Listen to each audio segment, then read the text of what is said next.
Hello les passionnés d'industrie et de RH, nouvel été, nouveau format TRH et tu commences sérieusement à attendre que tout le monde soit en vacances et que tu puisses enfin bosser sur tes sujets.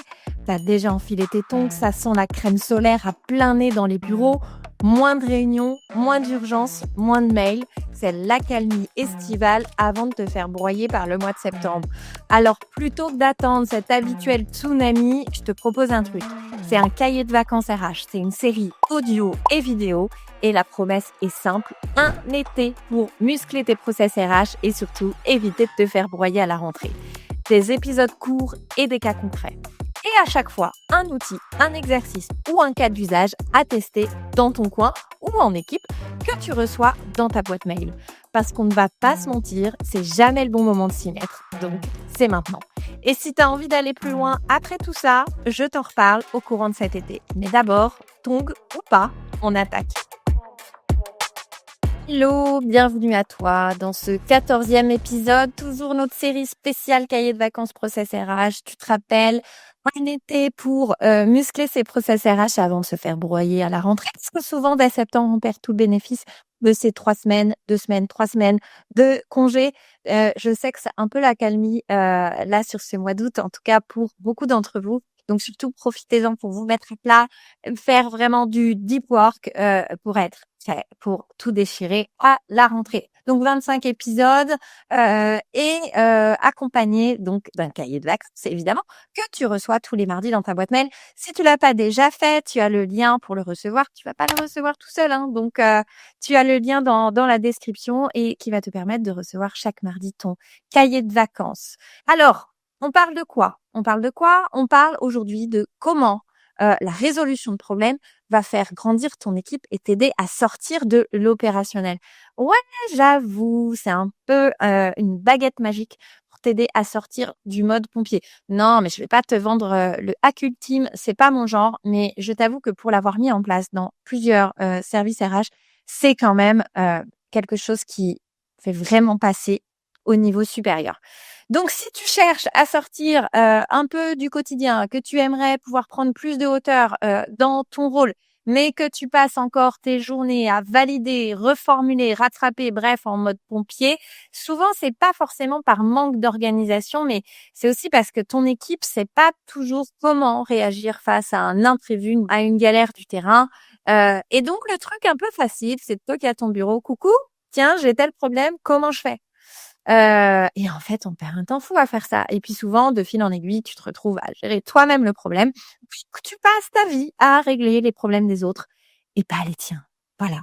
Et si la question, ce n'était pas comment déléguer plus, mais plutôt comment installer dans l'équipe une culture de la résolution de problèmes. Franchement, c'est un super sujet, donc on y va. Alors, le premier point, c'est qu'on ne devient pas plus autonome parce qu'on l'a décidé, mais parce qu'on s'y entraîne. Qu'est-ce que je veux dire par là? Eh bien, en fait, dans les métiers RH, on parle souvent d'autonomie. Bon, d'ailleurs, dans tous les métiers, on cherche des gens qui sont autonomes. On voudrait que tous les collaborateurs puissent gérer, que les équipes prennent le relais. Mais en réalité, cette autonomie-là, elle se construit, c'est une compétence. Et elle se construit par l'habitude de, je vais faire une liste. 1, poser une situation clairement, chercher les causes possibles, formuler une piste d'action, tester quelque chose même si c'est pas parfait et faire un point pour voir ce que ça donne. Et cette posture-là, voilà, on ne naît pas avec en fait.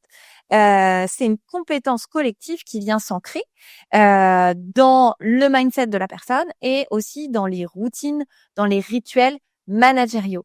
Donc, la réponse, c'est pas forcément besoin de dérouler un plan de formation énorme pour que ton équipe acquiert cette compétence-là.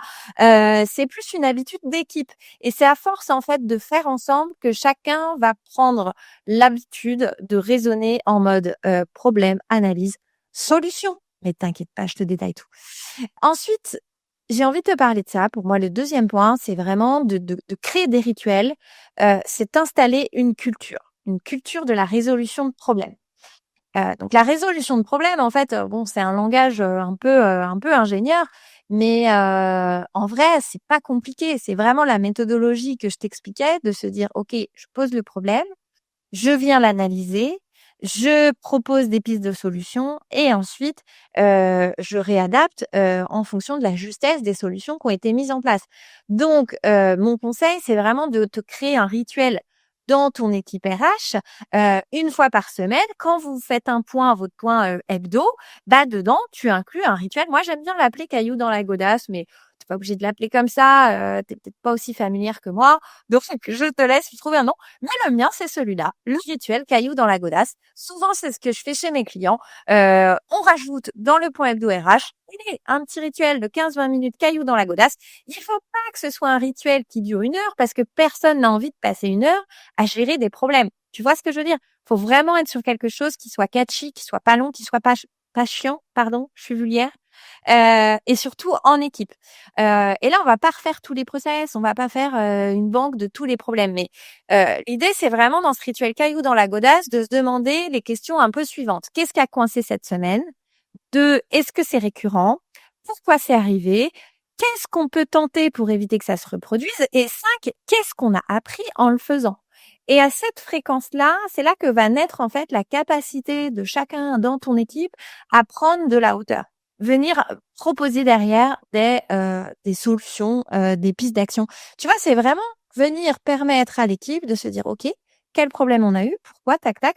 On réfléchit en collectif et de fil en aiguille, les personnes de ton équipe, tes collaborateurs, vont prendre le réflexe de le faire pour eux-mêmes lorsqu'ils sont confrontés à leurs propres aléas. Et le Graal, c'est quand ils arrivent en réunion hebdo le lundi matin, qu'ils te disent: «Bah, regarde, j'ai rencontré telle problématique, je l'ai analysée comme ça, j'ai mis ça en place et là, je suis en mode test». Franchement, c'est le Graal et je peux te dire que tu vas gagner un temps de dingue et qu'on va pas toujours toquer à ta porte, à ton bureau toutes les 5 minutes pour venir t'apporter un nouveau problème. 3e partie, quand la résolution, en fait, elle devient un réflexe, tu deviens vraiment, tu peux vraiment t'autoriser à prendre plus de hauteur et je suis persuadée que c'est ce que tu veux. Parce que je sais que si tu es RRH ou si tu es DRH, tu passes ta vie, en fait, à éteindre des feux. Tu passes ta vie à gérer entre, d'un côté, ton rôle stratégique, business partner de la direction et de l'autre côté, tu es sans cesse happé, tu vois? Je fais des gestes, mais tu es happé par, l'opérationnel qui te ramène toujours et qui finit par littéralement te bouffer. Tu vois, ces 5 semaines, j'ai eu un échange avec une DRH, je l'interroge sur ces sujets stratégiques et elle me dit clairement: «Mais Claire, comment veux-tu que je bosse sur des sujets stratégiques alors que j'ai littéralement la tête dans le seau?» Bah, c'est pas possible. Donc, l'un des leviers, c'est vraiment d'ancrer cette culture de la résolution de problèmes à ton équipe pour qu'elle monte vraiment, en autonomie, sur les aléas du quotidien et qu'elle soit en capacité, à terme de trouver, et ou au moins de t'apporter des pistes de solutions. Et franchement, ça change la vie.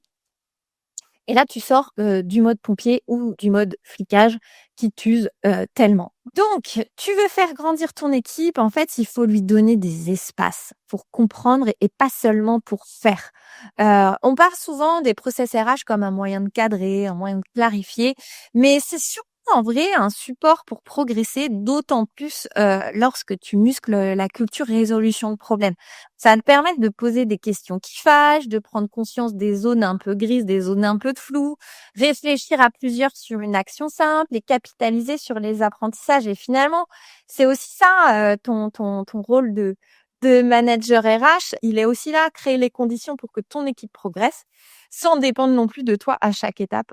Mais vraiment, tu vois, j'étais avec une autre DRH, cette semaine et c'est ce qu'elle me dit. Elle dit: «Je n'arrive pas à faire en sorte qui soit proactif en fait dans les solutions.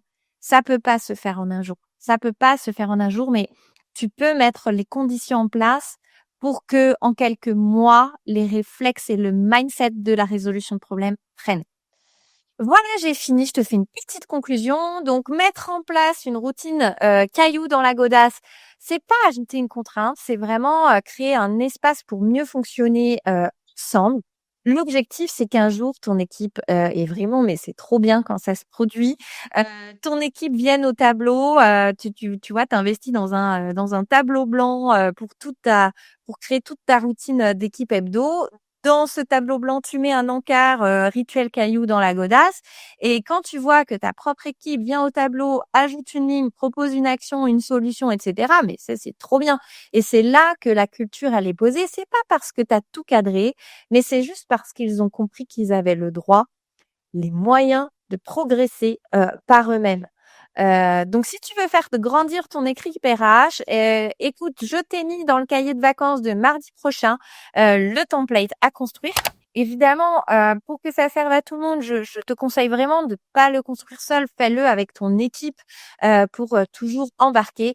Donc, je t'ai mis ton rituel caillou dans la godasse. Évidemment, comme d'habitude sur l'ensemble de mes templates, je te conseille vivement de l'adapter à ton quotidien. Et là, l'idée, c'est qu'une fois qu'il est mis en place, bah voilà, tu l'affiches sur ton tableau et surtout, le conseil, c'est ne passez pas 1 heure sur le rituel caillou dans la godasse. Il faut que ce soit simple. Vous avez marqué, toute ton équipe a marqué ces petits cailloux dans la godasse de la semaine précédente. Ne les abordez peut-être pas forcément tous. Parce qu'au début, c'est un peu long, on n'a pas l'habitude.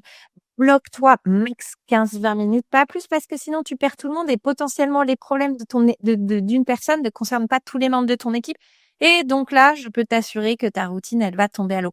Bon, de toute façon, si tu as besoin d'aide, tu me sonnes. C'est tout pour aujourd'hui. Voilà, t'as écouté, t'as cogité. Maintenant, il est temps de passer à l'action. Et franchement, chapeau parce que t'as déjà avancé sans même t'en rendre compte. Alors, je te laisse là-dessus. On se retrouve lundi prochain pour un nouvel épisode. Toujours court, toujours concret, toujours plus utile. Allez, à très vite et garde tes tongs pas trop loin et continue quand même de profiter de ton été, même si tu bosses sur tes process. Allez, bye!